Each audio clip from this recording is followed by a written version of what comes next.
Hello and welcome students to the official YouTube channel of Vanguard Defense Academy. Myself Hipendra Singh Rathod, or today we will start a very important topic, that is the introduction of India. So let's start.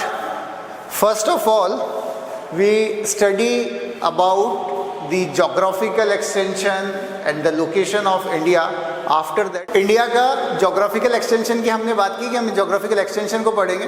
तो जैसे यहाँ पर आप देख पा रहे हैं, India कितने लैटिट्यूड से कितने लैटिट्यूड्स के बीच में और कितने लॉन्गिट्यूड्स के बीच में एग्जिस्ट है, वही उसका जोग्राफिकल एक्सटेंशन कहलाता है. लैटिट्यूड्स और लॉन्गिट्यूड्स क्या होती हैं?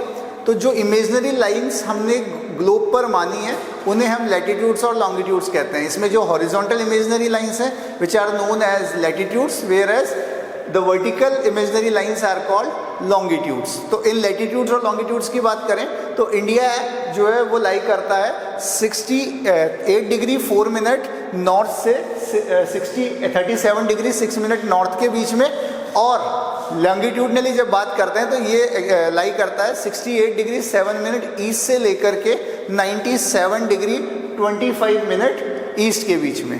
तो ये जोग्राफिकल एक्सटेंशन है इंडिया का. इसके अकॉर्डिंग अगर हम बात करें तो इंडिया अगर वर्ल्ड मैप पर देखूं तो अगर ये वर्ल्ड मैप है और इस वर्ल्ड मैप को या इस ग्लोब को इक्वेटर दो इक्वल हेमिस्फीयर में डिवाइड करता है. One is northern hemisphere and second is southern hemisphere. और जो प्राइम मेरिडियन है 0 डिग्री लॉन्गिट्यूड जो है वो इसको दो इक्वल वर्टिकल पार्ट्स में डिवाइड करती है. एक हो जाता है वेस्टर्न हेमिस्फीयर, एक हो जाता है ईस्टर्न हेमिस्फीयर. तो इसके अकॉर्डिंग क्योंकि ये लैटिट्यूड्स जो है वो नॉर्थ की हैं तो यानी कि नॉर्दर्न हेमिस्फीयर में, और ये लॉन्गिट्यूड्स जो हैं वो ईस्ट की तरफ में बता रहा है तो यानी कि ईस्टर्न हेमिस्फीयर. तो यहाँ पर कहीं इंडिया जो है वो लाई करेगा ईस्टर्न हेमिस्फीयर में और नॉर्दर्न हेमिस्फीयर में. अगर एशिया कॉन्टिनेंट जिसमें इंडिया लाई करता है उसकी जगह उसमें लोकेशन देखी जाए इंडिया की, तो in Asia India located in the south central part के अंदर इंडिया लोकेटेड है. तो यहाँ पर हम इसके बारे में कुछ लिखें और उसके बारे में बात करें. जो टोटल एरिया है वो ऑलमोस्ट कितना हो गया, that is 32,87,263 and 1269,360 square miles. Okay, तो ये सरफेस एरिया हो गया यहाँ पर. अगर इंडिया के सरफेस एरिया की मैं बात करूं कि इंडिया का सरफेस एरिया वर्ल्ड के टोटल एरिया का कितना परसेंट ऑक्यूपाई करता है, तो it is 2.4% of world's total surface area. India world के टोटल सरफेस एरिया का इतना जो है वो पार्ट ऑक्यूपाई करता है. एरिया वाइज अगर इंडिया की रैंक देखें वर्ल्ड में तो India stands on the 7th position. ठीक है, तो वर्ल्ड में area wise rank of India ये हो जाएगी 7th. ठीक है, यानी कि 6 और कंट्रीज हैं जो एरिया वाइज इंडिया से ज़्यादा हैं, और वो कौन कौन सी हैं तो उसको देख लें. उसके लिए हम एक निमोनिक की बात करते हैं, that is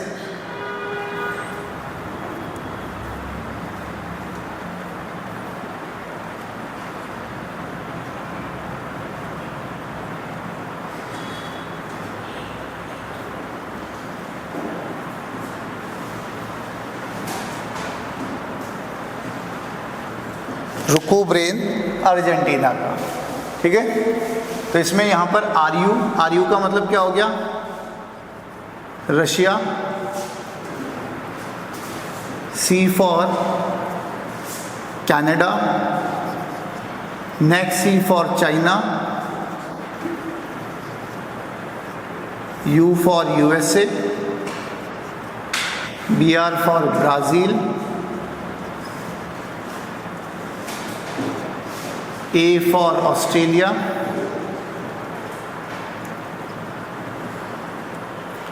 IN for India, Argentina,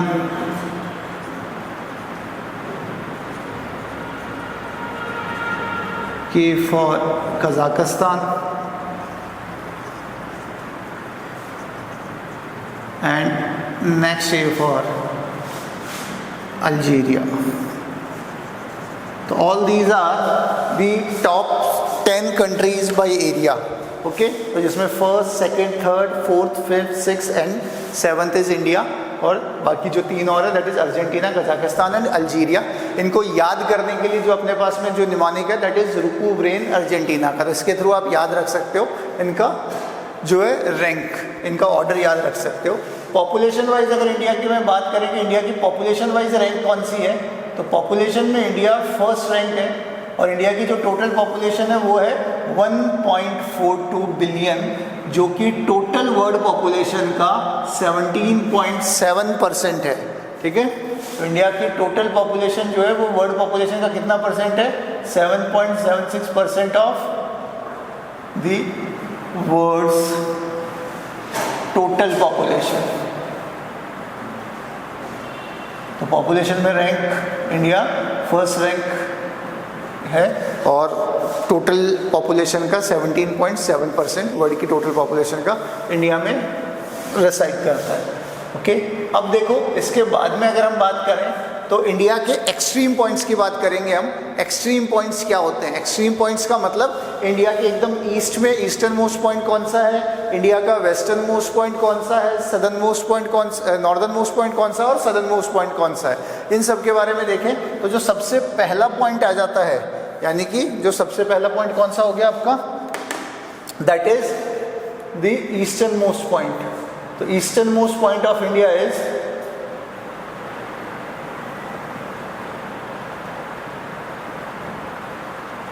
that is Kibithu, और ये किबिथु कहां पर लाई करता है, अरुणाचल प्रदेश में।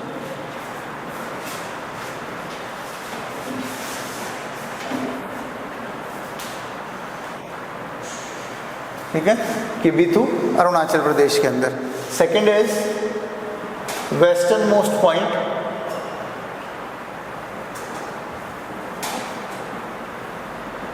वेस्टर्न मोस्ट पॉइंट यानी कि यहाँ पर, और ये कहाँ लाई करता है, गुजरात में एक जगह है द्वारका में, गुहार मोती। तो that is the second point which is western most point is गुहार मोती इन गुजरात, गुजरात में है ये। नॉर्दर्न मोस्ट पॉइंट की जब हम बात करते हैं, the northern most point of India, northern most point, India का जो नॉर्दर्न मोस्ट पॉइंट है वो कौन सा हो जाता है, which is the northern most point of India. तो इंडिया का देखें नॉर्दर्न मोस्ट पॉइंट यानी कि सबसे ऊपर, और इंडिया का जो नॉर्दर्न मोस्ट पॉइंट है वो है इंदिरा कोल, इंदिरा कोल। और ये इंदिरा कोल कहाँ पर सिचुएटेड है, it is in Ladakh, Ladakh part में हो गया ये आपका northern most point. After that the fourth southern most point, और सदर्न मोस्ट पॉइंट्स को हमने दो तरीके से डिवाइड किया गया है, क्योंकि इंडिया का हम देखें कुछ पार्ट जो है वो आइलैंड्स के अंदर भी, इंडिया कुछ आइलैंड्स भी है जो इंडियन टेरिटरी में आते हैं, तो वहाँ पर सदर्न में हम दो तरह से, एक है मेनलैंड का पार्ट और एक है आउटसाइड द मेनलैंड। तो सदर्न मोस्ट पॉइंट्स, तो इसमें ए दैट इज मेनलैंड पे, ओके। और मेनलैंड पे जब हम बात करते हैं तो मेनलैंड पे यानी यहाँ पर वो है केप कोमोरिन, जो कि कहाँ, कन्याकुमारी, केप कोमोरिन कन्याकुमारी, और कन्याकुमारी कहाँ, तमिलनाडु में, that is in Tamil Nadu, Tamil Nadu, okay. Next B outside the mainland, mainland से बाहर, यानी कि मेनलैंड से बाहर, क्योंकि इंडिया में हमने कुछ आइलैंड पार्ट है that is Andaman and Nicobar islands, तो इसमें जो इंडिया का जो आउटसाइड दी मेनलैंड है, outside the mainland southern most point जो हो जाएगा वो हो जाएगा इंदिरा पॉइंट, और इस इंदिरा पॉइंट को एक और नाम से जानते हैं that is Pygmalion point, that is known as Pygmalion, Pygmalion point.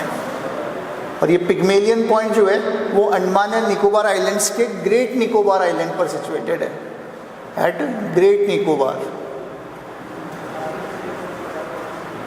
Okay, great Nicobar island. तो ये हो गया इंडिया के एक्सट्रीम पॉइंट्स की बात की हमने। ओके, तो सबसे पहले ईस्टर्न मोस्ट में किबीथू अरुणाचल प्रदेश में, वेस्टर्न मोस्ट में गुवाहाटी द्वारका गुजरात, नॉर्दर्न में इंदिरा कौल लद्दाख, एंड सदर्न में दो हो गए मेन लैंड के अंदर cape Comorin in Kanyakumari, and in outside the mainland Andaman and Nicobar में ग्रेट निकोबार आइलैंड पर Indira point which is also known as Pygmalion point. अब इसके अलावा जब हम इंडिया में बात करें तो इंडिया की देखिए, अगर हम लेंथ और विड्थ की बात करें तो इंडिया की जो नॉर्थ से लेकर के और साउथ तक टोटल लेंथ है that is 3214 kilometres, whereas from east to west India is extended about 2933 kilometres. ठीक है, तो ये इंडिया की ईस्ट से लेकर के वेस्ट तक और नॉर्थ से साउथ तक लेंथ और ब्रेथ जो है इंडिया की आ जाती है। अब इंडिया से दो इम्पॉर्टेंट, एक इम्पॉर्टेंट लॉन्गिट्यूड और एक इम्पॉर्टेंट लेटीट्यूड पास होती है, जिनकी बात कर लेते हैं। तो देखिए, सबसे पहले जो इंडिया से पास होने वाली जो लेटीट्यूड है इम्पॉर्टेंट, वो है tropic of cancer. Tropic of cancer 23.5 degree यानी कि 23 डिग्री एंड 30 मिनट्स से पास होने वाली, 30 डिग्री नॉर्थ से पास होती है। ठीक है, एक इम्पॉर्टेंट लेटीट्यूड है। ऐसा ही साउथ सदर्न हेमिस्फीयर के अंदर 23 डिग्री एंड 30 मिनट्स साउथ से जो पास होती है उसे कहते हैं ट्रॉपिक ऑफ कैप्रिकॉर्न। ये दोनों दो इम्पॉर्टेंट लेटीट्यूड्स हैं। क्यों है ये हम बात आगे जब ज्योग्राफी पढ़ेंगे तो उस टाइम करेंगे। तो अभी हम बात करते हैं कि इंडिया में लेटीट्यूड ये कहाँ से पास होती है, कौन कौन से स्टेट्स हैं जहाँ से ये पास होती है, क्योंकि इसके क्वेश्चन एग्जाम में कई बार पूछे गए हैं। तो यहाँ पर अगर देखें हम तो जो सबसे पहला स्टेट है जहाँ से ये पास होती है जी, सबसे पहला स्टेट जो आ जाता है that is Gujarat. That is Gujarat, पहला स्टेट हो गया गुजरात। गुजरात से पास होती है। अब गुजरात के बाद में अगला स्टेट है राजस्थान। राजस्थान के एकदम सदर्न पार्ट में डूंगरपुर और बांसवाड़ा दो डिस्ट्रिक्ट है जहाँ से ये पास होती है। तो सेकंड स्टेट हो गया Rajasthan. After that MP, MP से पास होती है। फिर Chhattisgarh, then Jharkhand, after that west Bengal, next Tripura और लास्ट मिजोरम। ठीक है, तो ये टोटल कितने 1 2 3 4 5 6 7 एंड 8। तो there are 8 states in India through which tropic of cancer passes. Okay, तो ये 8 स्टेट से पास होती है। दूसरी जो हमने बात की थी कि एक और एक इम्पॉर्टेंट लॉन्गिट्यूड है, और वो इम्पॉर्टेंट लॉन्गिट्यूड कौन सी है, इंडियन स्टैंडर्ड मेरिडियन, जिसे हम इंडियन स्टैंडर्ड टाइम लाइन भी कहते हैं। जो इंडिया का जो आप टाइम देखते हैं वो इसी से ही डिसाइडेड होता है। आपने देखा होगा जो भी आप जो भी इलेक्ट्रॉनिक गैजेट्स यूज़ करते हैं उसमें जब आप टाइम सेट करते हैं, कोई भी नया फ़ोन लाते हैं उसमें एक टर्म लिखी हुई आती है +530 GMT। स्टार्टिंग में जब आप उसको जो टाइम को जो है टाइम जोन सेलेक्ट करते हैं तो वहाँ लिखा हुआ था +530 GMT। तो वो GMT है ग्रीनविच मीन टाइम। ठीक है, जो 0 डिग्री पे जो हमने लॉन्गिट्यूड मांगनी है उसको कहा जाता है ग्रीनविच मेरिडियन या इंटरनेशनल टाइम मेरिडियन। तो वहाँ से टाइम डिसाइड होता है। तो ऐसे इंडिया का जो टाइम है उसके रेस्पेक्ट में डिसाइड किया गया। तो इंडिया के लिए जो टाइम जोन के लिए जो लाइन मानी गई, जो लॉन्गिट्यूड मानी गई, वो मानी गई 82 डिग्री एंड 30 मिनट ईस्ट, यानी 82.5 डिग्री ईस्ट। और वो इंडिया में कहाँ से पास होती है, तो उसमें देखो सबसे पहले यूपी से, आफ्टर दैट यूपी के बाद में एमपी, यहाँ एमपी से कुछ पार्ट पे लगती है, फिर छत्तीसगढ़, उसके बाद में उड़ीसा एंड लास्ट आंध्र प्रदेश। ठीक है, तो ये कुछ स्टेट्स हैं, 5 स्टेट टोटल जिनसे इंडियन स्टैंडर्ड मेरिडियन पास होती है। ठीक है, तो ये हो गए हमारे टोटल इंडिया की लैटिट्यूड लॉन्गिट्यूड के बारे में बात की। इंडिया का टोटल एरिया कितना है उसके बारे में हमने देखा। ठीक है, ये सारी चीज़ें जो हुई इंडिया की। अब यहाँ पर हमने बेसिक इंट्रोडक्शन इंडिया का किया। इसके बाद में हम आगे बात करेंगे इंडिया की जो कोस्टल बाउंड्री है उसकी, और इंडिया की जो है टोटल टेरिटोरियल बाउंड्री है उसके बारे में बात करते हैं। तो देखिए, इंडिया में इनके अलावा अगर इंडिया की मैं टोटल लैंड बाउंड्री की बात करूं, क्योंकि इंडिया का सदर्न पार्ट अगर हम देखेंगे तो वो ओशियन से भी बॉर्डर शेयर करता है और लैंड से भी बॉर्डर शेयर करता है। ठीक है, तो इंडिया में दोनों तरीके की बाउंड्री हमको देखने को मिल जाती है। इंडिया में हमको कोस्टल बाउंड्री भी देखने को मिलती है और इंडिया में हमको टेरेस्ट्रियल बाउंड्री भी देखने को मिल जाती है, टेरेस्ट्रियल बॉर्डर भी देखने को मिल जाता है, ठीक है। और इंटरनेशनल बॉर्डर शेयर किस किस के साथ में इंडिया करता है वो भी हम पढ़ेंगे आगे। तो पहले देखें इंडिया की टोटल बाउंड्री कितनी है।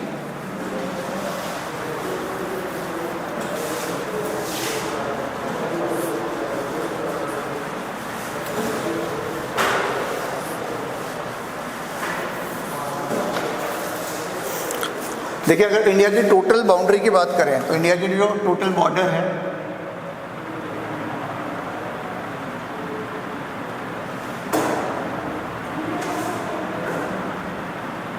तो ये दो तरीके से डिवाइडेड है। एक terrestrial border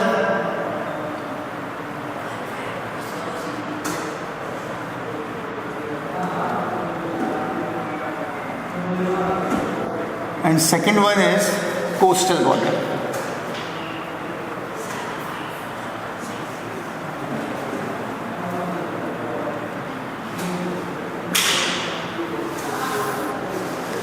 terrestrial border and coastal border.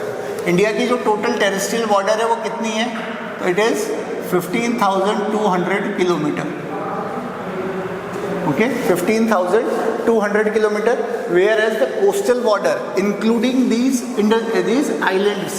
Islands को भी मिला लिया जाता है, क्योंकि आइलैंड्स भी तो इंडिया का ही पार्ट है और उनके चारों तरफ क्या है, कोस्टल बॉर्डर ही लगेगा उनके चारों तरफ। तो ये टोटल जो बॉर्डर आ जाता है इंडिया का, वो अगर मैं इंक्लूडिंग आइलैंड्स बात करूँ तो हो जाता है ये 7,516 किलोमीटर, और अगर इसके बिना बात की जाए तो दैट इज 6,100 किलोमीटर।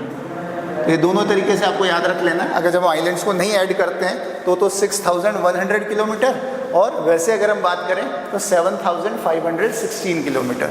ओके, अब कौन कौन सा पार्ट जो है वो टेरेस्ट्रियल बॉर्डर में आता है, कौन सा पार्ट जो है वो कोस्टल बॉर्डर में आता है, उसको समझते हैं। देखें तो इंडिया की जब मैं टेरेस्ट्रियल बॉर्डर की बात करता हूँ तो इंडिया में टेरेस्ट्रियल बॉर्डर जो है वो ऑलमोस्ट यहाँ पर जो सर पीक है गुजरात में, ठीक है, गल्फ ऑफ कच्छ जो है वहाँ से लेकर के और पूरा राजस्थान, पंजाब, जम्मू कश्मीर, लद्दाख, हिमाचल प्रदेश, उत्तराखंड, यूपी, बिहार, सिक्किम, असम, अरुणाचल, नागालैंड,